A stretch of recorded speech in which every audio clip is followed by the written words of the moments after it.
Hi everyone, Aaron here for Zollotech, and the iPhone 17 Pro has been out for about 245 days, or well over 7 months at this point. I thought we'd take a look at it as I haven't really focused much on it as far as a review, long-term review, or anything else, where most of the focus was on the 17 Pro Max and the iPhone Air. So I thought it was time to take a look back, use it for a little bit, and then talk about what I like and dislike about it as far as 10 things that I may have noticed. Now, the iPhone 17 Pro and 17 Pro Max design have been quite controversial when it was first shown, but now that it's been more than half a year, it seems to be that most people think it's fine, but it's not the best iPhone design ever. I still prefer the iPhone 5, 5S, and iPhone 4 designs as far as my favorite designs. However, Apple does have a way of making the previous generation iPhones look old once a new design is released, so let me know what you think of it in the comments below. Now, of course, there's been huge concerns this year about overall durability, thanks to the aluminum change here, where we have an aluminum or aluminium unibody construction, and for me, it's held up just fine. I've shown in previous videos with the 17 Pro Max where I did drop one. It did chip the overall surface a little bit with the anodization, but on this one I haven't seen any issues, and I tend to see the most issues on the orange color or cosmic orange. But with deep blue here or with silver, you won't see any of that. You may see a few little imperfections here. I can't really scrape those away, so maybe it started to wear just a little bit. And I've had typical cases on this, Apple cases and other cases, and I've seen some wear from time to time, but I haven't seen any scratches. I don't typically drop my phones, but it will dent, unlike titanium, where that's just much more difficult to do that. It's a more rigid material than aluminum, and I've found that this seems to be okay as long as you don't drop it or you take good care of it. When it comes to the glass, this is one of the best changes Apple has made this year. Ceramic Shield 2 holds up incredibly well.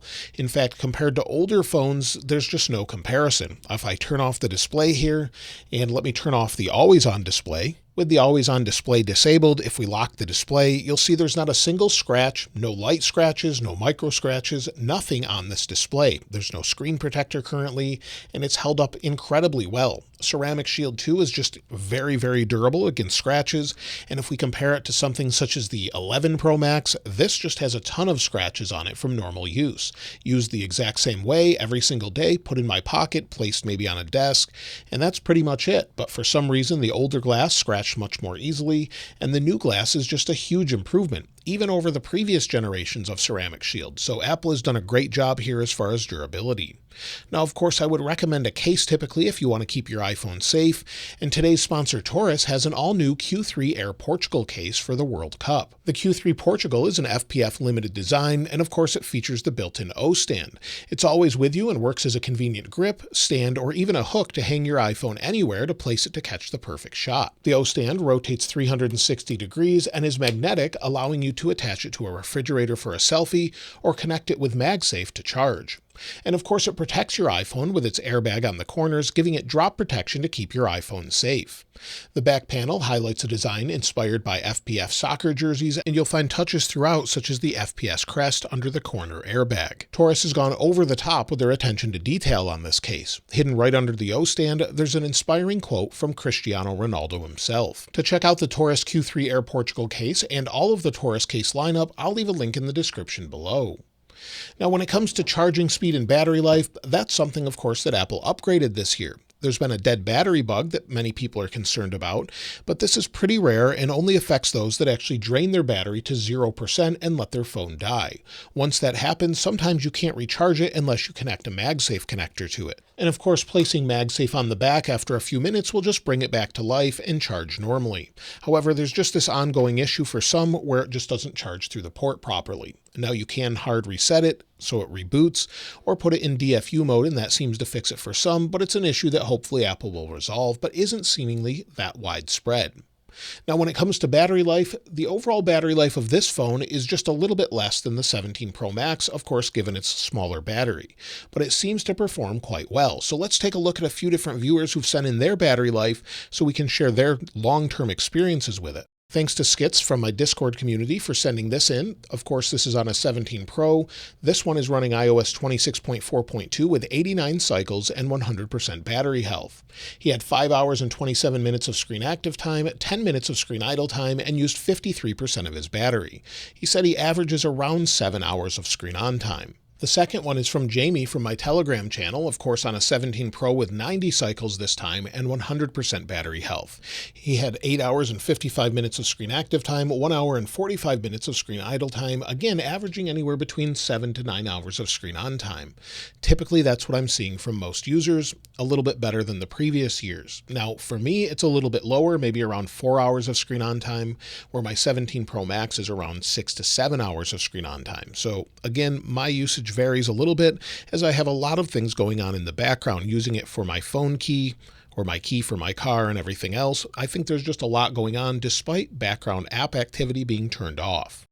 Now, when it comes to overall thermals, Apple did a great job this year adding that vapor chamber, and of course with the aluminum unibody, it helps dissipate that heat a lot better. I've shown the different heat signatures throughout the year with different videos, and it seems to dissipate the heat much better other than just concentrating it right over the processor. So thanks to the vapor chamber and aluminum, it stays much cooler for longer. It withstands playing games for a long time, recording video, and doesn't seem to overheat like previous generations. That doesn't mean it doesn't get hot. It will get around 95 degrees Fahrenheit or so. It will get warm from time to time, but that's completely normal when it's working hard, but it does a better job of sustaining that speed at those higher temperatures thanks to the vapor chamber. Of course, the A19 Pro is super fast, and as far as Geekbench, we can take a look here. I've run this over and over, and this is the best I've gotten on iOS 26.5 for the iPhone 17 Pro. So 3,873 for single core, 9,996 for multi-core. You can see all of the different ones I've run. They stay pretty consistent, but again, there is some margin of error here, but mostly it's pretty fast. I've only seen over 10,000 myself on the 17 Pro Max, but the overall experience with performance is super fast. ProMotion is nice and smooth, especially with the newest version. However, I can't say the same necessarily on the 17 Pro Max, but maybe it's the smaller screen. It just handles it a little bit better with the same processor. But overall, the processor is super fast, going in and out of applications, going back into settings, going out, RAM management is good, and the A19 Pro is super fast. Of course, there's some refinement that needs to be done with iOS 26 we'll talk about in a moment. Of course, the camera is one of those things that you can easily create content with. Apple has used it in multiple events. Many people have used it. There's even been movies made with it. So the video is very good. Of course, you need to have the right lighting, but just capturing something behind it, it's nice and vibrant. Of course, you can edit in HDR, Dolby Vision, you have log and all of the other options, and all of these great options for video, all the way up to 4K 120, depending on the resolution you select, and it's just a great video camera. Honestly, I could now use this for creating YouTube content without a problem. It's just I'm not used to doing that, but anytime I'm making a short, filming outside, I'm typically using an iPhone or something like that. So that's typically what I use. It's just convenient, and of course you can use the camera for making thumbnails of videos or just family portraits or anything else. Most people, unless they're photographers, can't tell the difference. There's a slight difference, of course. You can definitely tell, but using it for video regularly, unless you're looking for blur from the lens or something like that, it's just hard to beat. Now, of course, the display is something that's even better this year as well, 3000 nits in the brightest sunlight, and it stays bright. I've mentioned this before, where when I first got the 17 Pro Max, I was outside in very high heat, about 90 to 95 degrees Fahrenheit, and I had my display all the way up, and it stayed all the way up in the highest temperatures. I was with my brother next to me outside, and his actually dipped down a little bit. He was on a 15 Pro Max, and it just couldn't sustain the brightness. On the 17 Pro, 17 Pro Max, there's no issue there. Again, that goes back to the vapor chamber, the updated processor, and of course the new display. It's just super bright, great viewing angles, and no real issues. So it's much easier to see outside than some of the older ones. When it comes to the speakers, they're nice and loud. Let's go ahead and take a quick listen.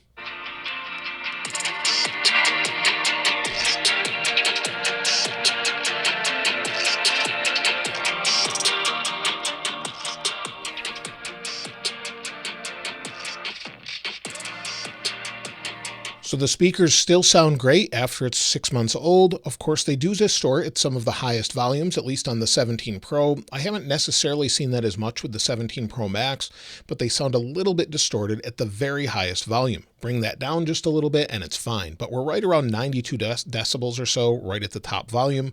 I wouldn't recommend listening at that level, so more than loud enough for most use cases. Now, the last thing we want to talk about is iOS 26. It has a ways to go as far as consistently feeling smooth. Oftentimes, I'll install a new update, unlock my phone, slide over, and there you'll see it. It's just a little bit sluggish. Then it speeds right up and it's fine for quite a while. Again, if I go home, unlock, slide up, slide over, now it's fine. If we go to the widget page and back, it's fine. Sometimes it's just sluggish for no reason, and then it speeds up. Whether or not you have adaptive power enabled or not, it doesn't seem to matter, at least anymore. So it is very fast once it's turned on and you give it a moment, but oftentimes if I lay it down for a while, then pick it back up, and then continue to use it, I'll initially experience that sluggishness. That might be the time it takes for the processor to ramp up to speed, but it's something I definitely notice, and you'll notice if you have one of these. But going into things such as the camera, if you want to maybe quickly capture a photo is fast, everything else is nice. But again, there was that sluggishness when I swiped home. It's just lacking a little bit with iOS, and hopefully iOS 27 solves this issue. So after 7 months of use, the iPhone 17 Pro, again, this has not been my main phone, but the 17 Pro Max is very similar. It's just not as large as of a display and doesn't have the same battery. Other than that, it's the same experience, but with easy reachability. The size is probably perfect for most people. I actually find the size of the iPhone Air perfect, which is slightly smaller than the 17 Pro Max, and I prefer it. I can easily wrap my hands around it, reach each side of the display, and I find it very comfortable to use. With the 17 Pro Max, it's just a little bit too big as far as that goes. So this is easier to use one-handed if you care about that. Otherwise, I would get the 17 Pro Max if you care about the battery. But the 17 Pro is really the perfect iPhone, and of course, iPhone 18 Pro will look similar and just have some upgrades. So I think it's a great device this year. Apple did a great job despite some people thinking the aluminum isn't as good. There's rumored again to go back to titanium at some point, so we'll have to see what they do with that, but I think it's great as far as the heat dissipation, power consumption, and things like that.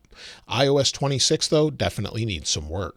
Let me know your experience with the iPhone 17 Pro in the comments below, and of course I'll link this wallpaper in the description like I normally do. If you haven't subscribed already though, please subscribe, and if you enjoyed the video, please give it a like. As always, thanks for watching. This is Aaron. I'll see you next time.